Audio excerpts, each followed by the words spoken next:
Sejam bem-vindas a mais uma edição do Mesa Redonda, um programa de informação semanal que seleciona o que de mais relevante se passou na região, no país e no mundo. O convidado desta semana para comentar a atualidade noticiosa é Julian Diogo, professor na Escola Superior de Educação de Viseu. Antes de passarmos à revista de imprensa, vamos ver os destaques desta semana. Começamos por ver a edição do Diário de Viseu, com destaque para as manchetes. Surto com mais de 40 infectados em lar de Faminhão. Tondela começa o ano com uma vitória.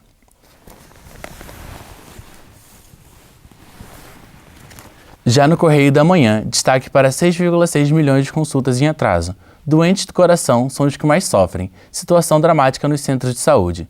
E ainda no Correio da Manhã, destaque para a vitória do Dragão. Dragão sobe ao segundo e pressiona Benfica. E ainda referência para o jogo do Benfica adiado.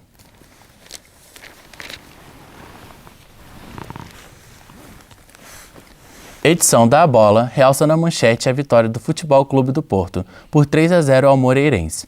Dragão só respirou no fim. O jogo esteve sempre controlado, mas houve susto pelo meio. Ronaldo bisa e passa Pelé. E braço de ferro por Paulinho. São outros dos temas que se encontram no jornal A Bola.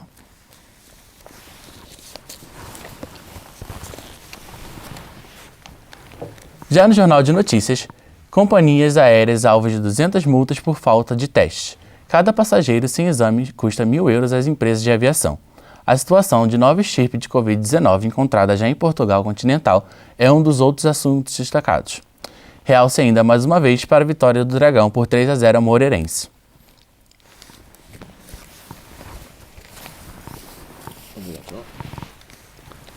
A edição de Diário de Notícias destaca a morte de Carlos do Carmo, o grande fadista português, e ainda, Marcelo mantém vantagem de 46 pontos na corrida de Belém. Seja bem-vindo, Julian. Obrigado, João. Vamos começar por analisar a manchete do Diário de Viseu, com um assunto que nos tem acompanhado neste último ano e também vai nos acompanhar no próximo, que é a questão de número de infectados com Covid-19 ter aumentado nos lares de Portugal. E o que tem a nos dizer acerca disso? Bem, João, antes de mais, bom ano a todos. Obrigado pelo convite. De facto, era quase impossível não iniciarmos uma conversa como essa com o tema do Covid, não é? Infelizmente. Sabemos que 2020 foi muito difícil para muitos e 2021 também não inicia da melhor forma, porque a velocidade com que nós conseguimos trabalhar e tratar esta pandemia não será assim tão fácil quanto parece. Relativamente ao tópico que o Diário de Viseu nos traz aqui, do surto no lar, em vários lares do concelho e do distrito, eu penso que é um problema que já era de esperar pela ausência de recursos humanos que as infraestruturas têm, e não sou eu que o digo, são as associações de gerontólogos e relacionadas com as instituições sociais. De facto, as equipas são muito pequenas, são muito reduzidas, muitas vezes também há uma certa ausência de infraestruturas também que permitam, por exemplo, o isolamento de alguns idosos, tudo isso junto também não facilita.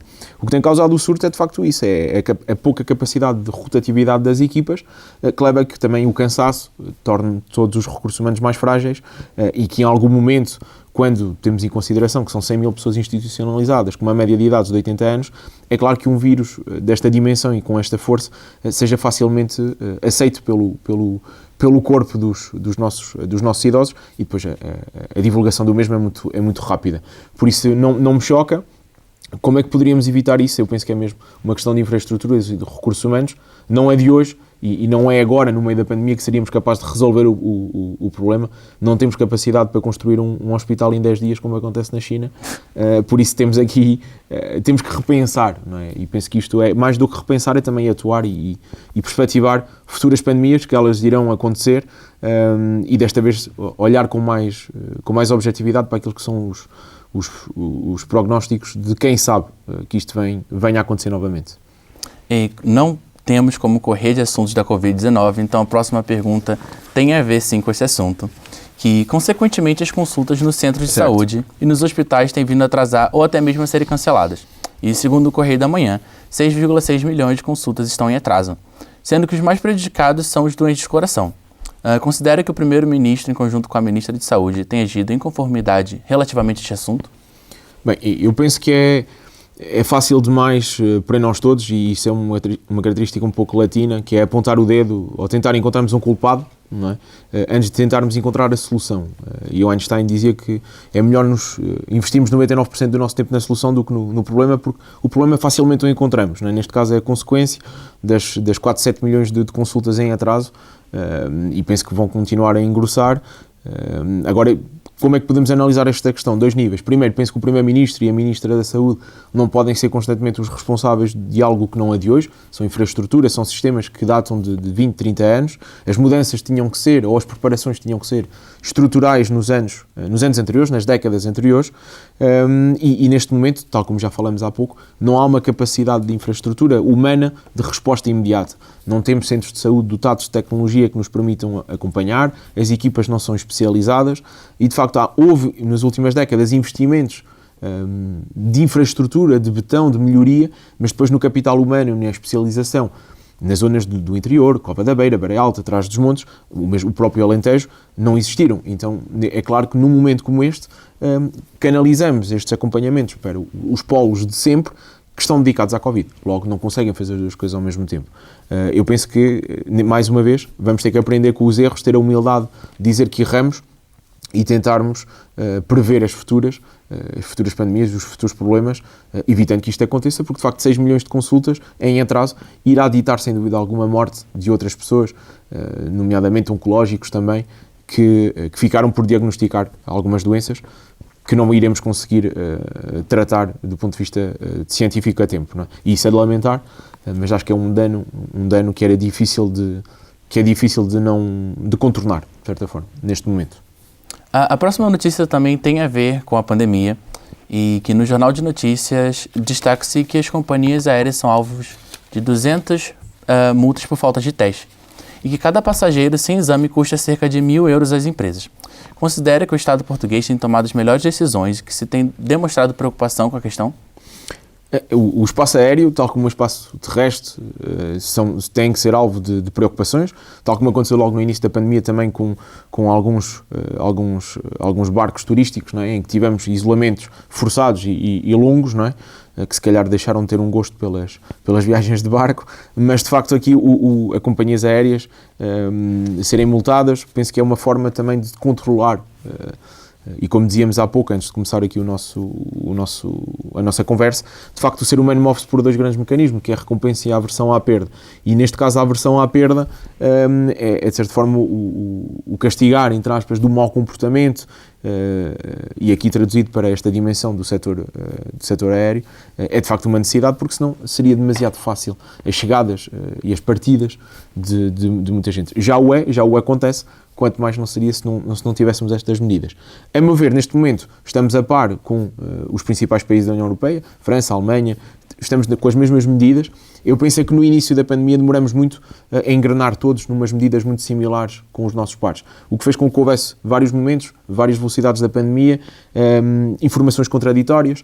Penso que é extremamente desagradável, não é? Em menos de 24 horas irmos para um país e de um momento para o outro não saber como voltar ou termos a necessidade de fazer um teste, mas penso que agora com a Comissão da Saúde, que está a ser criada a nível europeu, possamos encarar que, de facto, as guerras químicas e de saúde não têm limites geográficos e têm que ser pensadas de uma forma coerente com todos os Estados-membros e, quando possível, a nível mundial. Por isso, penso que a atuação tem sido a mais correta. A meu ver, peca por ser mais tardia, por ter evitado alguns problemas que tivemos anteriormente com as companhias aéreas também. Agora vamos sair um pouquinho do assunto da Covid, mas vamos continuar num assunto triste, que é a morte trágica de um dos maiores fadistas portugueses, que pôs um ponto final no seu legado. E acredita que é uma perda considerável a nível cultural? Sim, é uma perda considerável. Não é um ponto final no legado. Eu penso que é uma nova forma de encararmos o legado. Eu penso que é uma nova janela que se abre. Ele deixou muitos jovens fadistas com o seu pensamento, a sua forma de ser e de estar, como o Camané, a Marisa, e penso que sim, é de louvar o seu trabalho. Olhando para trás, é agradável ver que foi das poucas pessoas que se calhar mereceu o nosso Portugal os seus prémios enquanto vivo, e eu penso que isto faz muita falta. Ele recebeu vários prémios, Globos de Ouro, condecorações a nível do governo português, e ganhou um Grammy Latino, a par de uma soprano, que foi até ver o único português que o conseguiu. Penso que o que podemos salvaguardar, não sendo eu um expert em música, é da mesma forma como ele interpretava de facto as músicas, o seu pensamento, a desconstrução daquilo que seria se calhar o mais a mentalidade de fadista, para ser mais próximo para mim, para o João, para todos. E penso que o sucesso dos últimos fadistas muito se deve também ao Carlos do Carmo, esta nova forma de encarar o fado. Aliás, a tomada de posse da Comissão Portuguesa da União Europeia teve um concerto, e quando comecei a ver, ouvi o desfado da Ana Moura, não é? E penso que era algo que se calhar há 30 anos atrás não nos passaria pela cabeça ouvir um fado daquela forma, não é? E penso que o Carlos do Carmo contribuiu para isso, para uma nova visão, e por consequência, tal como aconteceu com José Mourinho, Cristiano Ronaldo e entre outros, ou António Damasio, também elevou o nome de Portugal pelos cantos do mundo, e penso que isso não pode ser também esquecido. Estamos mesmo a acabar, e agora a última questão sobre o desporto. Certo. O Futebol Clube do Porto deparou-se com algumas dificuldades durante o jogo em casa contra o Moreirense.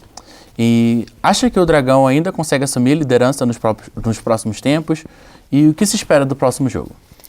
Eu gostaria de dizer que o Porto não vai ser campeão, pois sou benfiquista, mas acredito que o Porto tenha todas as capacidades e competências para ser campeão no final da época. É um ano atípico, já vimos em vários campeonatos equipas que em 3-4 dias ficam sem o 11 titular, e espero que não venha a acontecer, mas teremos sempre pontualidades em que alguns dos jogadores fundamentais das equipas vão se perdendo, o que depois também obriga os técnicos a mexerem na estrutura tática do jogo, e que nem sempre facilita depois o próximo jogo. De facto, o Porto, olhando para este resultado 3-0, quem não viu o jogo pode pensar que foi uma vitória folgada, mas como diz aqui o jornal A Bola, o Dragão só respirou no fim. De facto, o penalti de Sérgio Oliveira aos 20 minutos e depois aos 88 o Martínez e aos 91 o Evanilson demonstra bem que não foi assim tão fácil quanto parece. Mas eu penso que o Porto tem, com o Sérgio Conceição, Sérgio Oliveira, Pepe, Corona, tem a fibra que tinha há uns anos atrás, o início não é nem de perto nem de longe o legado que nos habituou, mas está a voltar.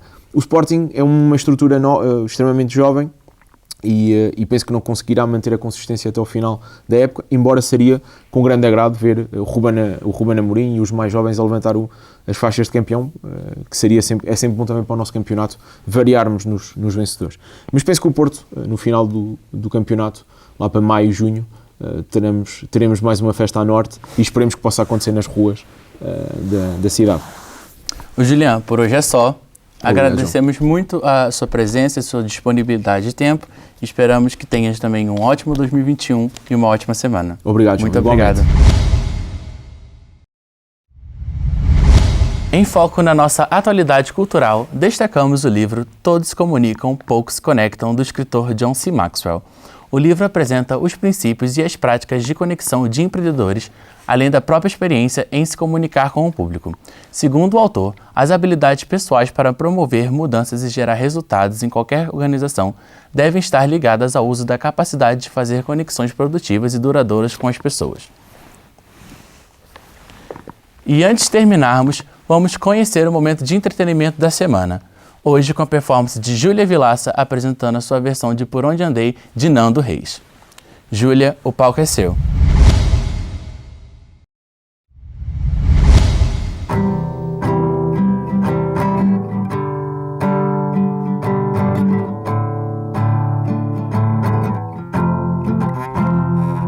Desculpe, estou um pouco atrasado, mas espero que ainda dê tempo de dizer que andei errado, e eu entendo.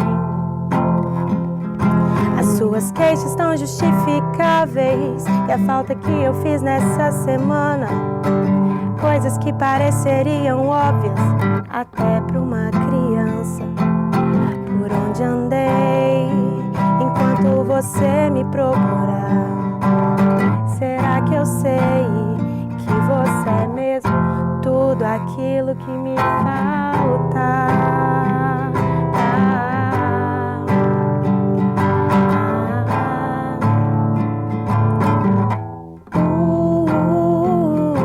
Amor, eu sinto a sua falta, e a falta é a morte da esperança, como o dia em que roubaram o seu carro, do deixou uma lembrança, que a vida é mesmo coisa muito frágil, uma bobagem, uma irrelevância, diante da eternidade do amor de quem se ama.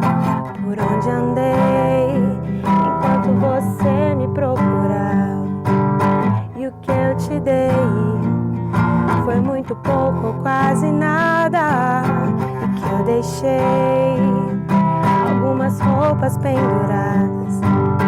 Será que eu sei que você é mesmo tudo aquilo que me falta?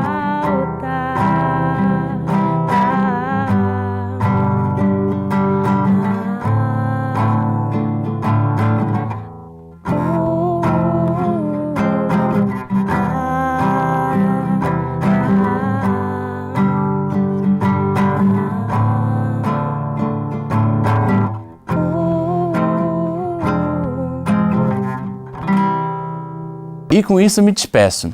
A informação regressa à ESEV TV na próxima semana. Desejo-lhe um ótimo dia e o resto de uma boa semana.